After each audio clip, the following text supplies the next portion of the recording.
Movies and music are my passion, and I remember probably around the same time, like 5 or 6 years old, being captivated by like Elvis Presley on the radio and watching Saturday afternoon movies on the TV, like adventure movies, Sinbad and Robin Hood, that kind of stuff. It was magic. And I just started devouring books on movies from the public library. And as soon as the rental market became a thing, I started just consuming movies and old movies and new movies and cult movies, and yeah, I'm passionate.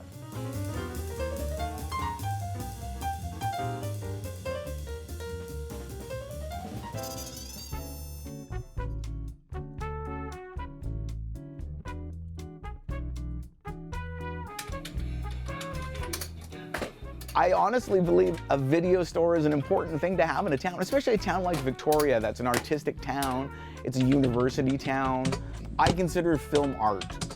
It's like a gallery. To have access to all these great works of art, I think, is a very important thing. And something, we shouldn't, just kind of trivialize. And like I said, I've always been passionate about movies and being connected to them and seeing such a change in how people consume their media and their entertainment lately.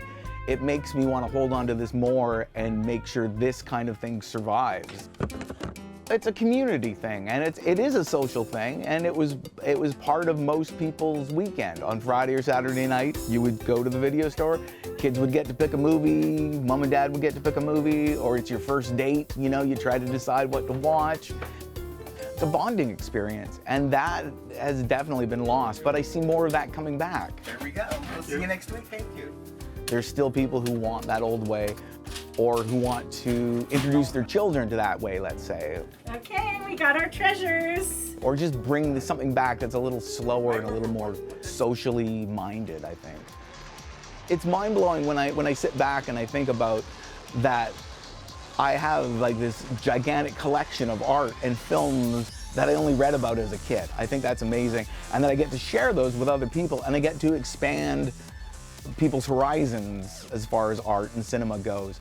And to be able to do that and be my own boss, you dream about that as a kid. I'd like to run my own store and be my own boss. So I'm my own head office, so it's great. I'd always loved the store. I mean, in Victoria, Pick-a-Flick was always kind of the cool video store that had the neat stuff. So it was exciting to get a job there. And it was right at the beginning of the DVD transfer of things, going from VHS, switching over to DVD. So I got to order all the DVDs in. That was exciting. It just seemed like a perfect fit at the time. And it was a great job. And I get to talk to people about movies. And I just never wanted to leave.